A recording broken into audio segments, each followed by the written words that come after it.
making people less anxious, less fearful, and more peaceful and more optimistic about life. These are topics that are not normally covered in general life. They're topics that we kind of take for granted. For example, it's looking at how we have taken our traditions from back home, from traditional ways in Pakistan, and trying to improve them and apply them to our world life over here. A lot of the things that we take for granted, for example, if you eat roti salan every day, is the healthiest way to be. But in our day in society, it may not be the healthiest, so we may need to adapt ourselves to become healthier physically. This is also important mentally as well. There's certain things that we should be doing that will give us more peace. For example, not being angry with the world and not being angry when you're stuck in traffic, and just basically accepting the moment that you're in and engaging with society. شرکا کی جانب سے روحانی workshop کو بے حد سراہا گیا. شرکا کا کہنا تھا کہ ہم نے آج اس روحانی ورکشاپ سے بہت کچھ سیکھا اور بچوں کی تعلیم و تربیت کے لیے ایسی روحانی ورکشاپس کا انعقاد بہت ضروری ہے. In the workshop I learned that we should read the Quran to act upon it and be good people. We are the best creation God has made. We are slaves of God. You should read the Quran in tajweed and understand the meaning. You should act upon it and try to read it in the morning at early Fajr time. The reasons we read Salat: to get closer to God, we feel happier, positive and energetic, to gain spiritual knowledge and to memorize the meaning of Surat in Salah. بہت شکر ہے کہ اللہ تعالیٰ نے اس workshop میں آنے کی سعادت دی.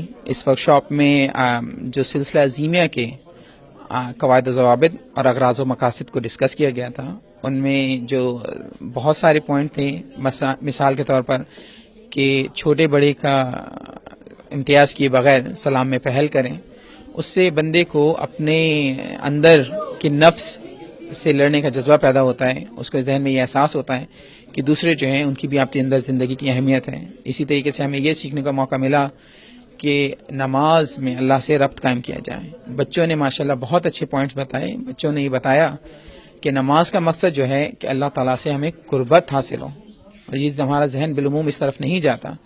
اسی طرح سے انہوں نے بتایا کہ جی نماز پڑھنے کے بعد ہم مزید انرجیٹک فیل کرتے ہیں، ہم جو ہے بہت خوش ہوتے ہیں. اور ہمیں اس ورکشاپ میں آ کے، یعنی بچوں کے مطابق ہمیں اس ورکشاپ میں آ کے یہ موقع مل رہا ہے کہ ہم نماز کو اس طرح قائم کریں کہ ہم واقعی اللہ کو دیکھ رہے ہیں. اب یہ سوال آتا ہے کہ خیالات جو نماز میں آتے ہیں اس کا کیا جائے. تو یہی پھر ڈسکشن سے سامنے آیا کہ ہم نماز میں جو صورتیں پڑھتے ہیں ہم ان کا ترجمہ یاد کریں. جب ترجمے پہ ہم غور و فکر کریں گے تو ہماری نماز میں مرکزیت قائم ہوگی. اللہ تعالیٰ ہم کو توفیق عطا فرمائے. یہ آج اولڈم میں ہم نے روحانی ورکشاپ کا اہتمام کیا ہے. اس میں ہم نے بچوں کو بھی دعوت دی ہے، عورتوں کو بھی دی ہے، ماشاءاللہ مینز بھی آئے ہوئے ہیں. تو یہاں پہ ہم نے یہ صرف روحانی علوم کو فروغ دینے کے لیے، یہ ہمارے پیر و مرشد نے جسے ہمیں سکھایا ہے اس کو فروغ دینے کے لیے ہم نے اس کا اہتمام کیا ہے. ماشاءاللہ سے لوگ بہت خوش ہیں اور سیکھ بھی رہے ہیں اور بچے بھی خوش ہیں. بچوں کو قواعد و ضوابط سکھائے جا رہے ہیں کہ بزرگوں کا ادب کیسے کرنا ہے، اپنے آپ کو کیسے، اپنا تشخص کیسے بنانا ہے، تو ہم اللہ کے مخلوق کو کیسے دوست رکھنا ہے، یہ بچوں کو ہم سکھا رہے ہیں. اور ماشاءاللہ بچے اس میں ہیں بھی بہت خوش کہ کیسے بڑوں کی ریسپیکٹ کرنی ہے، کیسے آنا ہے. بڑے جو لوگ ہیں ان کے لیے ہم نے یہ موضوع رکھا ہے کہ روحانی وراثت کیا ہے، اس کی روحانی وارث کی ذمہ داریاں کیا ہوتی ہیں.